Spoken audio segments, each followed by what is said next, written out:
Agora, nós já vamos entrar na versão 2.0. A gente pula praticamente os anos 50. Por quê? Por que os anos 50 são vazios no que diz respeito aos monopolos magnéticos? Porque os anos 50 são, primeiro de tudo, os anos de consolidação de uma nova versão da eletrodinâmica quântica, que é a versão de Feynman, Tomonaga e Schwinger. Então, aparece a chamada QED na forma como nós conhecemos hoje, na chamada forma covariante. E são anos também importantes para o estudo das interações nucleares fortes e fracas. Então, a década de 50 ela é muito tomada pelo desenvolvimento da eletrodinâmica quântica e também pelo desenvolvimento da física de interações fortes e fracas. A discussão do monopolo magnético ela fica, vamos dizer assim, minimizada. Até que em 1962, dois italianos, né, Nicola Cabibbo e Enzo Ferrari, eles estudando a violação da paridade. Por quê? Porque é uma questão que veio da física de interações fracas, a violação da paridade, né, nas interações fracas, discutida por Young e Lee em 1956 e descoberto experimentalmente pela Mrs. Wu em 1957. Então, a questão da violação da paridade, Cabibbo e Ferrari tentam relacionar com a proposta de monopolo magnético. E eles reveem a formulação, o cenário de Dirac, da famosa corda de Dirac de 31, propondo uma extensão da interação eletromagnética com violação da paridade. Esse é um trabalho muito precursor, em 1962. Amanhã, na sua aula, o Leonardo Hospedal vai trabalhar com vocês exatamente o que é essa questão da corda de Dirac, né? Essa corda de singularidades, né, que aparece, é uma corda, digamos,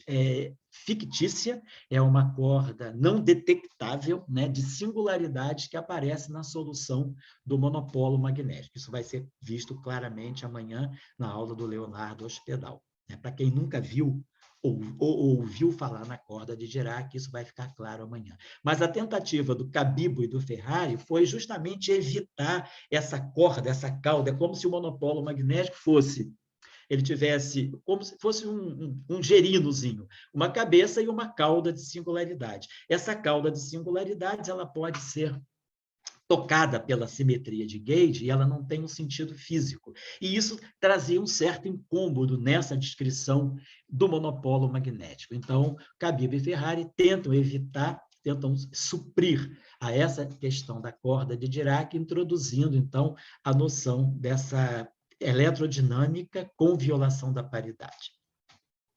Aqui, Goldhaber vai discutir o papel do spin, quer dizer, uma carga magnética, ele vai discutir se consegue fixar o spin do monopolo magnético. Seria o monopolo magnético uma grandeza também, uma partícula fermiônica, uma partícula bosônica?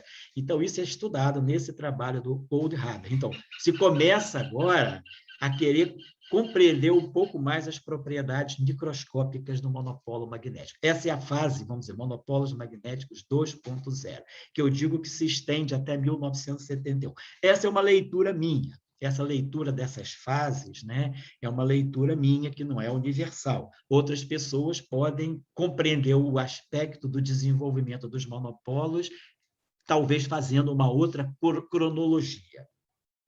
Aqui, esse trabalho do Zwanziger, Daniel Zwanziger, que é um grande nome na física de monopolos magnéticos e também na teoria quântica de campos em geral, né? Na década de 60, desenvolveu-se uma formulação que buscou ser alternativa às teorias quânticas de campo para descrever a física de interações fortes, que era a chamada teoria da matriz S, que é uma formulação diferente da teoria quântica de campos para atacar a física de partículas. Então, a década de 60 ela ficou um pouco dividida entre a teoria quântica de campos e a teoria da matriz S. Então, havia aqueles que diziam que a teoria quântica de campos já tinha se praticamente exaurido, tinha dado o que podia dar em termos de eletrodinâmica quântica, mas que não se adaptaria para descrever a física de interações fortes e fracas. E aí desenvolve-se a teoria da matriz S, que acaba, de novo, né, perdendo espaço para a teoria quântica de campos no final da década de 60, entre 1969 e 1970, com a descoberta da liberdade assintótica nos experimentos do SLAC. Então, a teoria quântica de campos ela ficou meio, vamos dizer, underground, meio bandida na comunidade, nesse meado, entre 1963 e 1969. E aí, como a teoria da matriz S era a teoria vigente, o professor Daniel Zwanziger, da NYU, da New York University, ele tenta redimensionar, reavaliar a física de monopolos magnéticos no âmbito da teoria da matriz S. Né? E aí ele tenta mostrar que não vale, quer dizer, é interessante, é um resultado negativo. Ele mostra que, do ponto de vista da matriz S, tudo indicaria que os monopolos magnéticos não devessem existir, não devessem poder, talvez não viessem a ser detectados experimentalmente. Aqui o professor Abdo Salam, inspirado pelo trabalho do Khabib e do Ferrari, de 62, ele retoma a discussão de uma eletrodinâmica também estendida, com violação agora, não só violação da paridade, mas com violação também da carga elétrica, da conjugação de carga, e a introdução de um segundo fóton nesse trabalho de 66. Então, é um trabalho do professor Salam para rever a discussão do monopolo magnético. Agora, por que também falar agora de violação da conjugação de carga? Porque em 64 houve um trabalho muito importante do Cronin e Fitch, que deu a eles, inclusive, o Prêmio Nobel de Física de 86, em que eles descobrem que há uma violação da simetria conjugada, da simetria CP, na física de interações fracas, usando o sistema de Coulomb.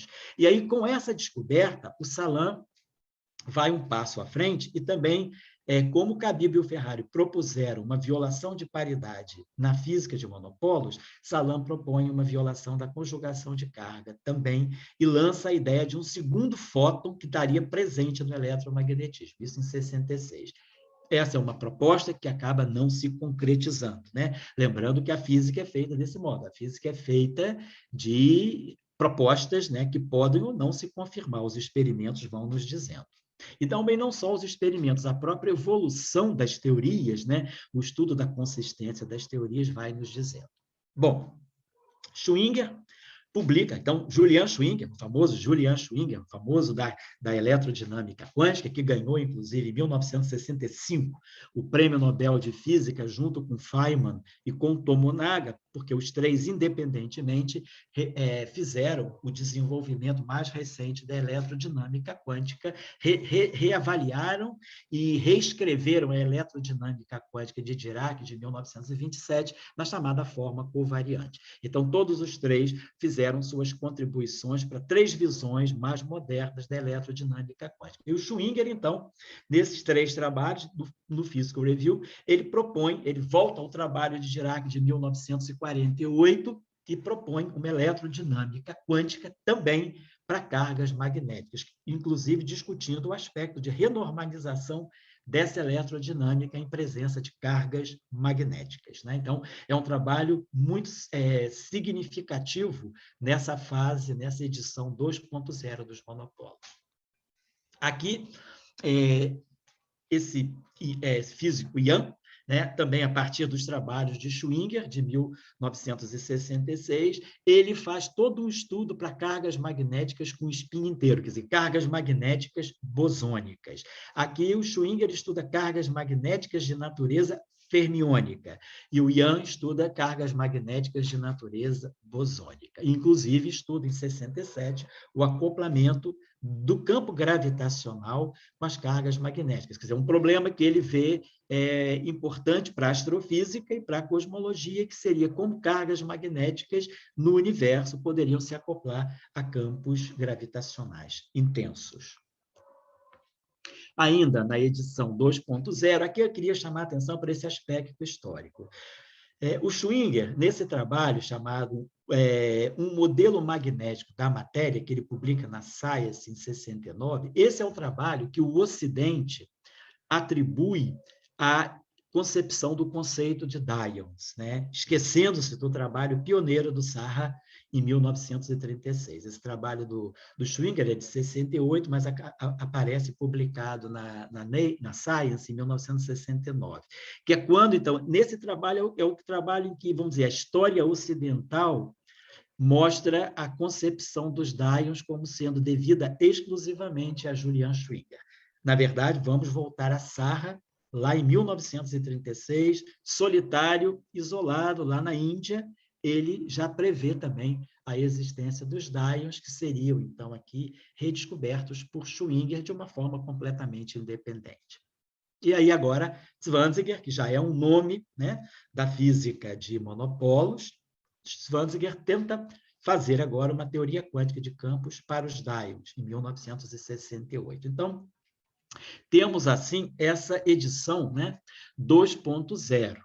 E aí, Zwanziger estuda outras questões, né, estuda Dyons não relativísticos, então ele entra pesado nessa proposta de estudar a dinâmica dos Dyons. E também aqui, esse Hurst, na onda, né, na vibe do Zwanziger, consegue estudar outros tipos de interação, de potenciais de interação para Dyons não relativísticos. Então, no final da década de 60, né, dentro dessa discussão dos monopolos, ela é muito marcada pelo estudo dos Dyons, né, pela discussão dos Dyons. Aqui eu gostaria de chamar, né, a atenção para esse trabalho de 69, aqui da Science. Né? O Schwinger, na verdade, fez outros artigos de natureza até mais especulativa, que ele publicou na Science sobre uma espécie do que seria esse modelo magnético da matéria, isso que ele chama de um modelo magnético da matéria, que ele publica em alguns papers, e ele discute bastante. Né? Já em 69, essa discussão ganha uma outra dimensão. Por quê? Porque nós estamos falando agora de carga fracionária dos quarks. Os quarks acabam de ser identificados, né, indiretamente nos experimentos do SLAC, né, os chamados experimentos inelásticos profundos, ou espalhamentos profundamente inelásticos. E a discussão da existência de quarks, né, que já tinham sido previstos teoricamente por Gell-Mann em 1964, então, a descoberta dos quarks revela a existência de carga fracionária. O quark U com carga 2/3 de E, o quark carga positiva, portanto, o quark D com carga menos 1/3 da carga E, e o quark estranho com carga menos 1/3 da carga E também. Então, aparecem as cargas fracionárias, 2/3, menos 1/3, menos 1/3. E Schwinger tenta, então, relacionar a fracionalidade da carga dos quarks com a existência de uma carga magnética. Então, são trabalhos de natureza até especulativa, mas muito importante, porque ele tenta perceber uma conexão que a gente vem discutindo até hoje, que é a origem da carga fracionária dos quarks. Aqui um outro trabalho importante também, da década de 70, né, que vai na direção de uma formulação lagrangiana para cargas e monopolos magnéticos, e monopolos sem a famosa e indesejada string, corda de Dirac. Né? E, pela primeira vez, assim, Zwanziger, nesse trabalho aqui, que é um trabalho muito importante na física de monopolos, ele apresenta uma teoria quântica de campos local para cargas magnéticas. O problema, inclusive, do paper do Dirac, de 71, e dos próprios papers do Zwanziger, de anteriores a 1971, tem o problema de uma não localidade nas teorias quânticas de campo. Teorias quânticas de campo, não localidade, ou seja, em que os campos recebem contribuições de fontes, né, que estão infinitamente afastadas, quer dizer, a física, ela não depende só do ponto da sua vizinhança. A física, num ponto, pode receber contribuição de pontos que estão a distâncias finitas. Isso traz um problema de localidade e isso traz um problema, inclusive, de causalidade. Então, esse era um problema nas teorias quânticas de monopolos magnéticos que Daniel Zwanziger resolve nesse seu trabalho famoso de 1971.